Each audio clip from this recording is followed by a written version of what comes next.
Good morning students. आपण 11वीचा motion in plain हा chapter start केला होता. हा चॅप्टर आपण दोन सेक्शनमध्ये डिवाइड केला होता.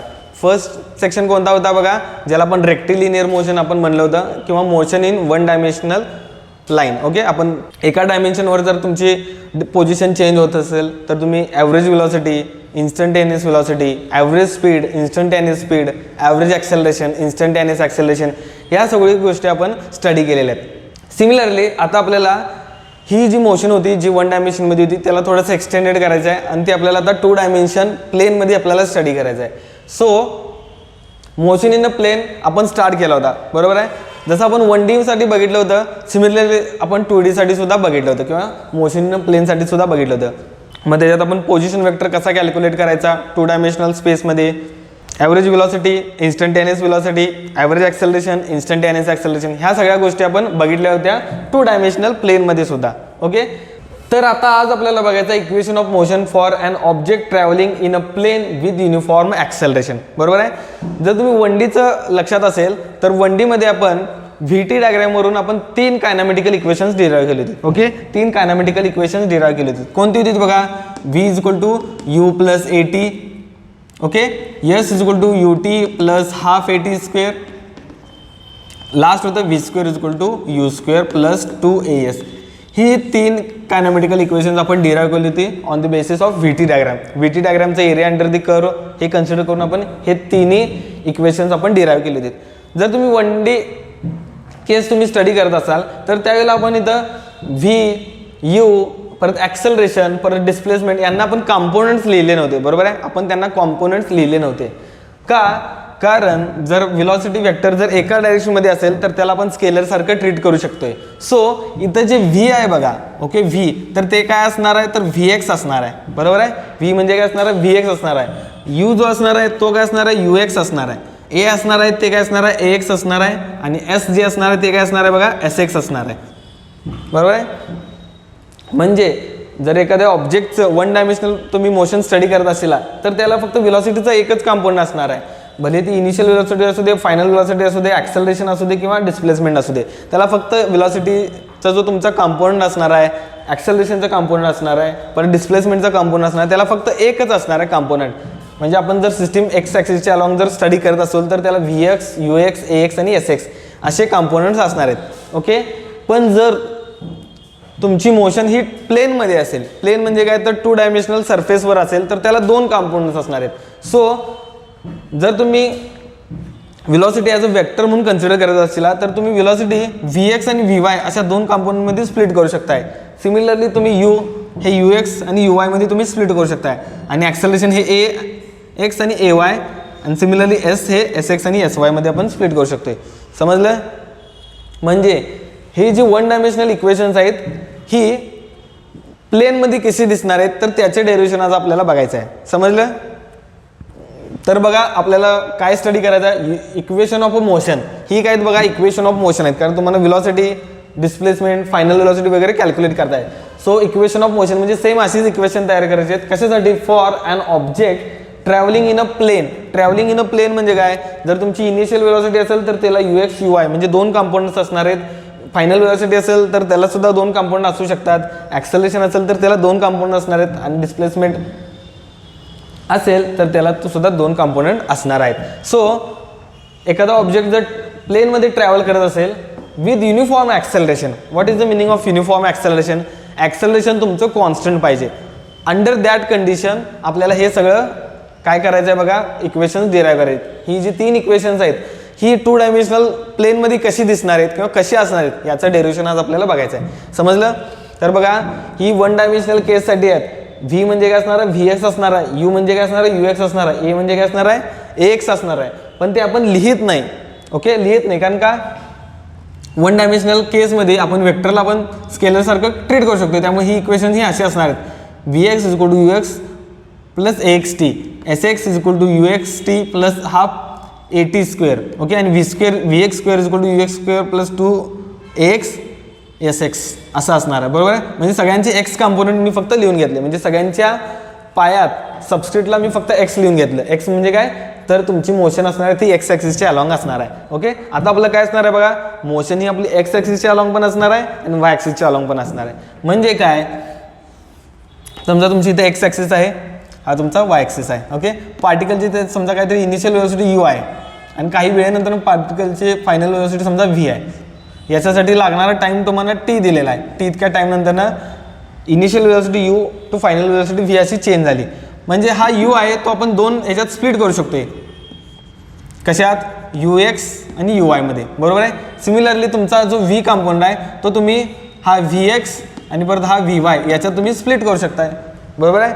म्हणजे जसं आपण वेक्टरचं रिझॉल्युशन बघितलं होतं, दिलेला वेक्टर दोन कंपोनंटमध्ये स्प्लिट करत होतो. सिमिलरली हा जो यू वेक्टर आहे त्याला आपण दोन ह्याच्यात स्प्लिट करू शकतो, एक यू एक्स आणि एक यू वाय. यू एक्स म्हणजे काय, त्या इनिशियल वेलॉसिटीचा एक्स ॲक्सिसच्या अलॉंगचा कंपोनंट, आणि यू वाय म्हणजे काय, त्या इनिशियल वेलॉसिटीचा वाय ॲक्सिसच्या अलॉंगचा कंपोनंट.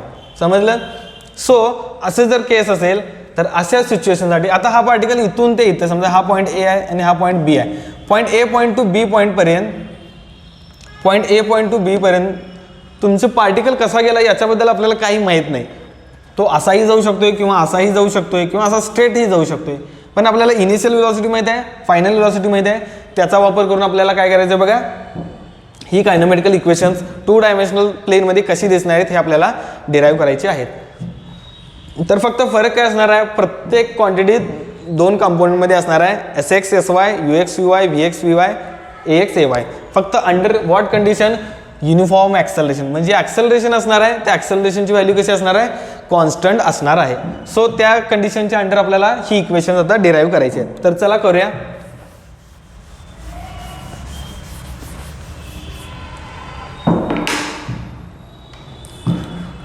तर फर्स्ट कायनेमॅटिकल इक्वेशन आपण डिराईव्ह करायला स्टार्ट करूया. तर आपलं फर्स्ट कायनेमॅटिकल इक्वेशन कसं असणार आहे बघा, समजा त्याची फायनल वेलोसिटी व्ही असेल, इनिशियल वेलोसिटी यू असेल, ॲक्सेलरेशन ए असेल. ओके, तर आपण आत्ताच बघितलं होतं, तुम्ही यूला हा यू जो इनिशियल वेलोसिटी आहे त्याला आपण you X I cap plus you Y जे कॅप असं लिहू शकताय, बरोबर आहे. म्हणजे यू म्हणजे काय, इनिशियल वेलोसिटीला तुम्ही दोन कंपोनंटमध्ये स्प्लिट करू शकताय. सिमिलरली वेलोसिटी वेक्टर हा velocity V x I cap plus v y जे कॅप असं लिहू शकताय. म्हणजे दिलेला वेलोसिटी वेक्टर हा दोन ह्याच्यात तुम्ही स्प्लिट करू शकताय. Similarly acceleration A X I cap plus A Y जे कॅप असं तुम्ही लिहू शकताय. सो यू व्ही आणि ए, यू व्ही आणि ए आपण दोन दोन कंपोनंटमध्ये स्प्लिट केले. आता दोन कंपोनंट आय जे घेतलं, के का घेतलं नाही, कारण आपण कन्सिडर केले तो जो पार्टिकल आहे तो एक्स वाय प्लेनमध्ये मूव्ह होत आहे, त्यामुळे त्याला फक्त एक्स आणि वायचेच फक्त कंपोनंट असणार आहे, झेडचा कंपोनंट नसणार आहे. जर तुमचा पार्टिकल जर वाय झेड प्लेनमध्ये असेल, वाय झेड प्लेनमध्ये असेल तर त्याला जे आणि केचे कंपोनंट असणार आहेत, बरोबर आहे. आपण आता काय स्टडी करत आहोत, एक्स वाय प्लेनमध्ये मोशन स्टडी करत आहोत. सो त्याला आय आणि जे कंपोनंट फक्त असणार आहे. समजलं. सो यू व्ही आणि ए आपण कंपोनंटच्या फॉर्ममध्ये लिहिले, बरोबर आहे. जर v is equal to you x plus a x t असेल तर तुम्ही जनरल जर 3 डायमेन्शनल केस कन्सिडर केला तर तुम्ही V bar is equal to U bar plus A bar T असं तुम्ही लिहू शकताय. म्हणजे फर्स्ट कायनेमॅटिकल इक्वेशन, कारण वेलोसिटी कशी लिहू शकता, A bar is equal to V minus U divide by T. T का स्केलर क्वांटिटी आहे त्यामुळे त्याच्या डोक्यावर आपण बाण कधी लिहित नाही. So V bar is equal to U bar plus A bar T असं आपण लिहू शकतोय. त्यामुळे व्ही बार म्हणजे काय बघा, व्ही बार म्हणजे काय, V x I cap plus v y जे कॅप आपण असं लिहू शकतोय. व्ही कंपोनंट म्हणजे, बरोबर आहे. सिमिलरली यू कंपोनंट कसा आहे बघा वेलोसिटीचा, तर you X I cap plus you Y जे कॅप, बरोबर आहे. प्लस म्हणजे हे यू बद्दल मी असं लिहिलं आहे, ए कॅप, ए कॅपची व्हॅल्यू किती आहे बघा, A X I cap plus A Y जे कॅप टाइम्स टी. ओके, त्यामुळे V is equal to you plus A T. व्हीच्या ठिकाणी व्ही एक्स व्ही वायचे कंपोनंट, यूच्या ठिकाणी यू एक्स यू वाय हे कंपोनंट आणि एच्या ठिकाणी ए एक्स ए वाय हे कंपोनंट आपण लिहिले. तर आता काय करायचे बघा, हे टी या दोघांना काय करायचं आहे, सेपरेट द्यायचं आहे. सो हे इक्वेशन कसं येणार आहे बघा, तुमची left hand side v x I cap plus v y जे cap is equal to you X I cap plus you Y जे कॅप प्लस टी ने डिवाइड करूया, मल्टिप्लाय करूया, x I cap plus x I cap into t. मग ते मी T एक्सला attach करतो कारण आपण बेस जे बेसिस असतात, बेस वेक्टर किंवा त्याला आपण युनिट वेक्टर म्हणतोय, ते आपण लास्टला लिहितोय. So AXT I cap AYT J cap. काय केलं बघा, हे टीनं फक्त मल्टिप्लाय करून घेतलं. आता बघा हा A आणि हा I, ओके, UXI आणि AXT I कॅप यांच्यातून आपण I कॉमन काढू शकतो. म्हणजेच काय, आयचे जे कंपोनंट्स आहेत ते एकत्र घ्या आणि हे जे कंपोनंट आपण एकत्र घ्या. सो याच्यातून जर I कॉमन काढलं तर काय राहणार आहे बघा, UX plus AXT I cap plus UY plus AYT J cap असं आपण लिहू शकतोय. बरोबर आहे. काय केलं बघा, UX plus AXT I cap म्हणजे या दोन्हीतून I कॅप कॉमन काढलं plus UY plus AYT J cap. आणि आपली लेफ्ट हँड साईड कशी आहे बघा, VX I cap plus VY J cap अशी आपली लेफ्ट हँड साईड असणार आहेत. आता बघा राईट हँड साईडला काय आहेत बघा, UX AX यांचे कंपोनंट्स आहेत आणि लेफ्ट हँड साईडला काय आहेत बघा, VX आणि VY चे कंपोनंट आहेत. म्हणजे दोन्ही साईडला सुद्धा व्हेक्टर्स आहेत. आणि दोन व्हेक्टर्स कधी इक्वल असतात, ज्यावेळेला त्यांचे करस्पॉन्डिंग कंपोनंट्स हे इक्वल असतात, त्याच वेळेला तुमची लेफ्ट हँड साईड आणि राईट हँड साईड इक्वल असणार आहे. याचा अर्थ काय, या साईडचा जो आयचा कंपोनंट असणार आहे तो ह्या आयच्या कंपोनंट बरोबर असणार आहे. सो हे याच्याबरोबर सेम असणार आहे आणि याची व्हॅल्यू याच्या इतकी असणार आहे. समजलं. म्हणजे राईट हँड साईडचा आय कंपोनंट आणि लेफ्ट हँड साईडचा आय कंपोनंट हे सेम असणार आहेत. सिमिलरली राईट हँड साईडचा जे कंपोनंट आणि लेफ्ट हँड साईडचा जे कंपोनंट हे दोन्ही सेम असणार आहेत. So VX is equal to UX plus AXT असं असणार आहे. आणि नेक्स्ट असणार आहे VY is equal to UY plus AYT असं असणार आहे. तर बघा आपल्याला काय भेटलं, तर आपण स्टार्टिंग कुठून केलं होतं, मोशन इन अ प्लेनपासून स्टार्ट केलं होतं. म्हणजे प्रत्येक फिजिकल क्वांटिटीला आपण दोन ह्याच्यात स्प्लिट केलं होतं, फक्त टाईम सोडून, कारण टाईम ही स्केलर क्वांटिटी आहे. सो VUA यांना आपल्याला कसं लिहायचं होतं बघा, दोन कंपोनंटमध्ये लिहायचं होतं. आपण दोन कंपोनंटमध्ये लिहिलं, डिस्ट्रीब्युटिव्ह लॉ वापरून आपण टाईमनं मल्टिप्लाय केलं, एक बेसिक अरिथमेटिक केलं. त्यानंतर काय केलं बघा, आय आणि जे चे कंपोनंट आपण इक्वेट केले आणि आपल्याला काय मिळालं बघा equation, VX is equal to UX plus AXT VY is equal to UY plus AYT. आणि हे जर इक्वेशन बघितला तर हे वन डायमेन्शन सारखंच दिसतंय बघा. बरोबर आहे. VX is equal to UX plus AXT. Similarly बघा VX is equal to UX plus AXT म्हणजे हे वन डायमेन्शन इक्वेशन असणार आहे अलॉंग एक्स ॲक्सिस आणि हे सुद्धा वन डायमेन्शनल इक्वेशन असणार आहे अलॉंग वाय ॲक्सिस. म्हणजे तुम्ही असं यावेळेला म्हणू शकताय की जर तुम्ही टू डायमेन्शनल केस स्टडी केला तर तुम्ही त्याला सेपरेट दोन वन डायमेन्शनल केस सारखं ट्रीट करू शकताय. बरोबर आहे. म्हणजे two dimensional case can be treated as a two different one dimensional cases. पण त्या केसेस कशा असणार आहेत, one along X axis and one along Y axis direction. Okay. अशा पद्धतीने तुम्ही कायनेमॅटिकल इक्वेशन्स डिराईव्ह करू शकताय. कशासाठी, टू डायमेन्शनल प्लेनसाठी. प्लेन ॲक्च्युली टू डायमेन्शनलच असणार आहे. सो जसं आपण फर्स्ट इक्वेशन डिराईव्ह केलं, सिमिलरली आपल्याला सेकंड इक्वेशनसाठी ही प्रोसेस सेम तशीच कॅरी करायची आहे. समजलं. तर ती सुद्धा आता सेकंड इक्वेशन आपण डिराईव्ह करून घेऊया.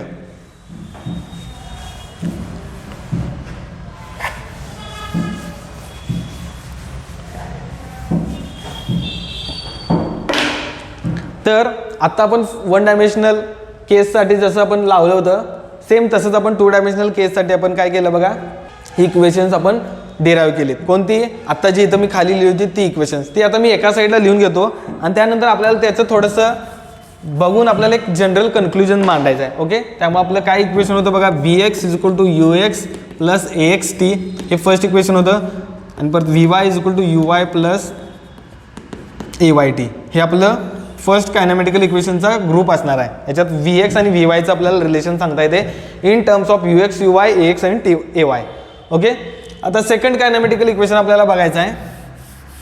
तर त्यासाठी बघा काय करायचं, तुमचा जो डिस्प्लेसमेंट वेक्टर आहे त्याला आपण स्प्लिट करणार आहोत SX I cap plus SY J cap ह्याच्यामध्ये. सो सेकंड कायनेमॅटिकल इक्वेशन तुम्ही जनरल केससाठी असं लिहू शकता, S बार is equal to U bar T plus half A bar T square असं तुम्ही लिहू शकताय. म्हणजे थ्री डायमेन्शनल केस असेल तर याला SX, SY, SZ तीन कंपाऊंड असणार आहेत. So S can be written as same मागायचं जसं फर्स्ट केससाठी आपण स्टडी केलं होतं तसं आता सेकंड केससाठी स्टडी करायचे आहे. सगळ्या व्हॅल्यू त्याच्यात टाकायचे आहेत. राईट हँड साईड आणि लेफ्ट हँड साईडचे आय कंपोनंट इक्वेट करायचे आहेत आणि आपल्याला फायनल इक्वेशन तयार करायचं आहे. So S can be written as SX I cap plus S Y जे cap is equal to you X I cap plus you Y जे कॅप. ओके, ही फर्स्ट टर्म झाली इंटू टी गेलं plus half एच्या ठिकाणी काय लिहिणार आहे A X I cap plus A Y जे cap into T square.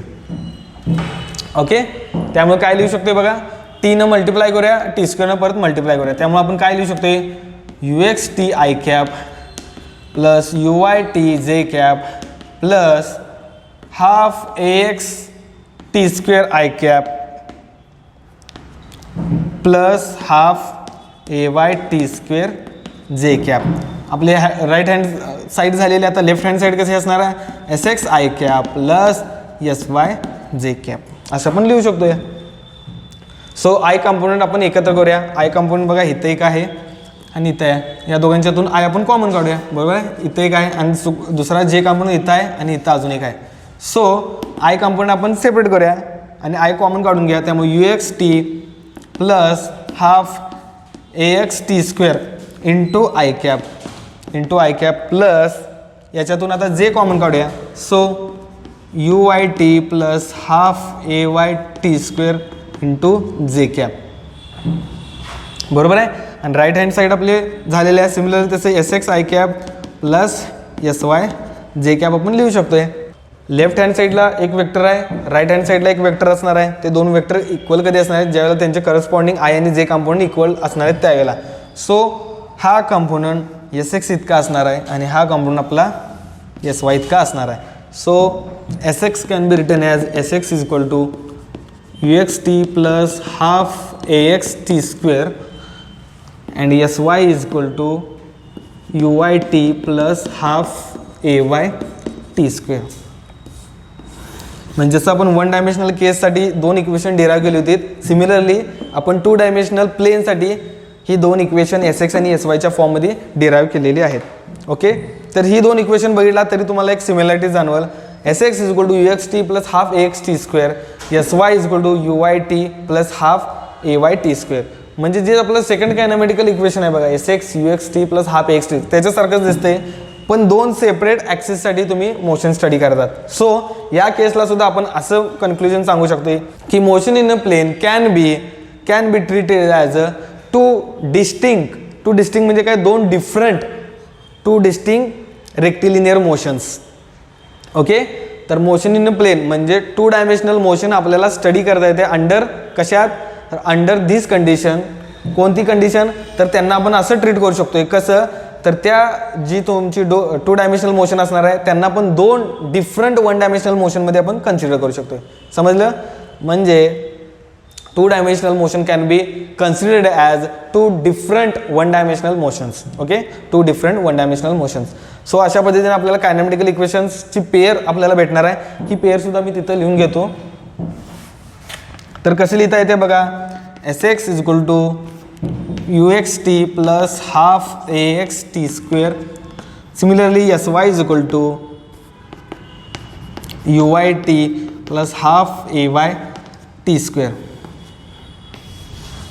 Okay, अशा पद्धतीने आपल्याला सेकंड ग्रुप मिळणार आहे किंवा सेकंड पेअर मिळणार आहे कायनॅमेटिकल इक्वेशनची. सिमिलरली थर्ड आपल्याला कायनॅमेटिकल इक्वेशन डिराईव्ह करता येते, पण ते आउट ऑफ स्कोपचं आहे, आपल्याला सिलेबसला इतकं ते इम्पॉर्टंट नाही आहे. म्हणजे याचं डेरिव्हेशन्स इतक्या डिटेलमध्ये करणं गरजेचं नाही, पण तुम्हाला सांगतो हे कसं करता येईल. V square equal to U square plus 2s. Similarly starting करताना तुम्ही असं करू शकताय कसं, तर व्ही बार स्क्वेअर. आता व्ही बार स्क्वेअर तर करता येत नाही. ओके, ते तुम्हाला सांगतो is equal to U bar square plus 2a bar S bar असं तुम्ही लिहिला, पण ॲक्च्युअली ते तसं लिहायचं नसते. तर व्ही बार स्क्वेअरच्या इथं काय लिहायचं आहे, व्ही डॉट व्ही घ्या आणि याचं परत इथं यू डॉट यू म्हणजे काय यू बार स्क्वेअर. सो तुमचं v is equal to you plus 8 आहे. ह्या वेक्टरचीच डॉट प्रोडक्ट घ्या, तुम्हाला थर्ड इक्वेशन भेटणार आहे. ओके, फर्स्ट इक्वेशनचा स्वतःचीच डॉट प्रोडक्ट घ्या, तुम्हाला थर्ड इक्वेशन भेटणार आहे. त्याचं डेरिव्हेशन आउट ऑफ स्कोप आहे, आपल्याला इतकं काय डिटेलमध्ये जाण्याची गरज नाही, पण त्यावेळेला आपल्याला इक्वेशन सेम असंच भेटणार आहे. V x square is equal to you x square plus 2ax s x असं असणार आहे. आणि similarly v y square is equal to you y square plus 2ay s y असं तुमचं असणार आहे कायनॅमेटिकल इक्वेशन्स. ओके, तर आपल्याकडे वन डायमेन्शनल 3 इक्वेशन्स होते, टू डायमेन्शनलची टोटल 6 का असणार आहेत, कारण प्रत्येकाला एक्स वाय असे दोन दोन कंपाऊंड असणार आहेत, त्यामुळे 3 2 6 असे टोटल 6 इक्वेशन्स असणार आहेत. ओके, तर जे आपण 1 डायमेन्शनमध्ये स्टडी करतो तेच सिमिलरली आपली 2 डायमेन्शनमध्ये सुद्धा आपल्याला रिझल्ट मिळालेला आहे, पण 2 डायमेन्शनमध्ये आपण 2 एक्स आणि वाय दोन सेपरेट मोशन आपण स्टडी करणार आहोत. ओके, आता याच्यावर बेस्ड एक न्यूमेरिकल प्रॉब्लेम बघूया की ज्याच्याद्वारे तुम्हाला instantaneous velocity, instantaneous acceleration 2 dimension प्लेनमध्ये कसं कॅल्क्युलेट करायचं हे तुम्हाला समजून जाईल. Okay,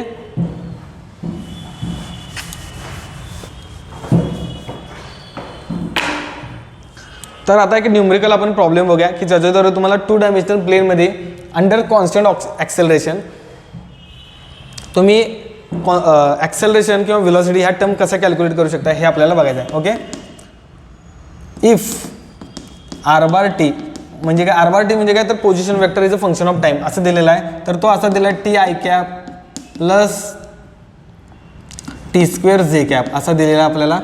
okay, t i cap plus t square j cap असं आपल्याला पोझिशन वेक्टर दिलेले आहेत. Find the instantaneous velocity and instantaneous acceleration of an object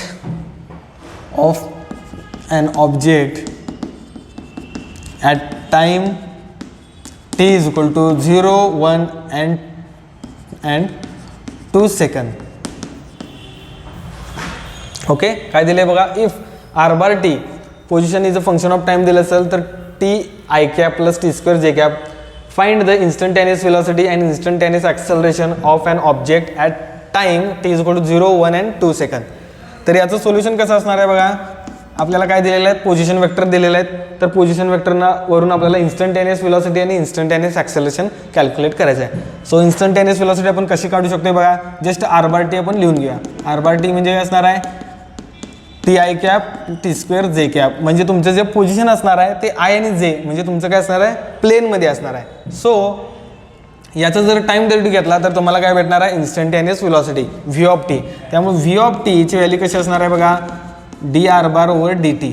म्हणजे काय, याचं तुम्ही टाइम डेरिव्हेटिव्ह घ्या तर तुम्हाला काय भेटणार आहे, व्हेलॉसिटी भेटणार आहे, instantaneous velocity. So i cap कारण आपण जो तुमचा वेक्टर असतो युनिट वेक्टर त्याचं डेरिव्हेटिव्ह आपण घेऊ शकत नाही. सो टीचं डेरिव्हेटिव्ह किती असणार आहे, 1 असणार आहे प्लस टी स्क्वेअरचं डेरिव्हेटिव्ह 2t आणि त्यावेळेला जे कॅप तुमचा कॉन्स्टंट असणार आहे. सो किती असणार आहे बघा, आय कॅप प्लस 2t जे कॅप काय असणार आहे आपलं, व्हेलॉसिटी असणार आहे, इन्स्टंटेनियस व्हेलॉसिटी. बरोबर, तर इन्स्टंटेनियस व्हेलॉसिटी बघा तुमचं टाईमचं फंक्शन असणार म्हणजे त्या टी आहे, त्यामुळे प्रत्येक सेकंदाला तुमची व्हेलॉसिटी वेगवेगळी असणार आहे. समजलं. सिमिलरली आता ॲक्सेलरेशन ए ऑफ टी कसं काढू शकते, तर या व्हेलॉसिटीचं तुम्ही टाइम डेरिव्हेटिव्ह घ्या. व्हेलॉसिटीचं तुम्ही टाइम डेरिव्हेटिव्ह घ्या तर याचा बघा आय कॅप इंटू दिस, इथं काय बघा एक आहे, एकचं डेरिव्हेटिव्ह किती असणार आहे, तर ही ॲज अ कॉन्स्टंट टर्म म्हणून असणार आहे त्यामुळे याचं डेरिव्हेटिव्ह 0 येणार आहे. 1चं डेरिव्हेटिव्ह 0 इंटू आय कॅप म्हणजे 0 प्लस 2tचं डेरिव्हेटिव्ह किती असणार आहे, 2 कॉन्स्टंट टीचं डेरिव्हेटिव्ह असणार आहे 1 इंटू जे कॅप. ओके, सो 2 जे कॅप काय असणार आहे बघा, ॲक्सेलरेशन असणार आहे. So acceleration is a function of time आणि त्याचं व्हॅल्यू किती असणार आहे, 2 जे कॅप. ओके, 2 जे कॅप. त्यामुळे बघा पोझिशन वेक्टर दिलं होतं त्याच्यावरून फर्स्ट डेरिव्हेटिव्ह काढा, व्हेलॉसिटी मिळालं त्याच्यावरून फर्स्ट डेरिव्हेटिव्ह काढा, ॲक्सेलरेशन भेटले. आता आपल्याला विचारले आहेत काय, पोझिशन दिलेली आहेत, find the instantaneous velocity, instantaneous acceleration. व्हेलॉसिटीचं इक्वेशन मिळालं, ॲक्सेलरेशनचं सुद्धा इक्वेशन मिळालं of an object at time T is equal to 0, 1 and 2 second. म्हणजे टाइम 0 सेकंद असते त्यावेळेला तुमचं व्हेलॉसिटी किती असणार आहे, 1 सेकंद कितीला, 1 सेकंदला किती असणार आहे, 2 सेकंदला किती असणार आहे हे फक्त काढायचं आहे. त्यामुळं हे सेपरेटली आपण कॅल्क्युलेट करूया. For T is equal to 0 second म्हणजे initially T is equal to 0 सेकंदला velocity is a function of time. Okay, V of T किती असणार आहे, V of T is equal to 0 म्हणजे व्हेलॉसिटीचं जे इक्वेशन आहे त्यात टीची व्हॅल्यू तुम्ही 0 टाका म्हणजे किती असणार आहे, आय कॅप प्लस 0 जे कॅप म्हणजे किती असणार आहे, आय कॅप. बरोबर आहे, तुमची व्हेलॉसिटी किती असणार आहे, टाईमच्या ठिकाणी फक्त 0 टाका. Similarly acceleration at t is equal to 0 म्हणजे ॲक्सेलरेशनचं इक्वेशन आहे बघा त्यात टाईम कुठं आहे काय नाही त्यामुळे तुमचं किती येणार आहे, 2 जे कॅप. समजलं. म्हणजे for T is equal to 0 सेकंदला म्हणजे टाईम ज्यावेळेला तुमचा इनिशियल असतो त्यावेळेला तुमचं व्हेलॉसिटी आणि ॲक्सेलरेशन असं कॅल्क्युलेट करू शकताय.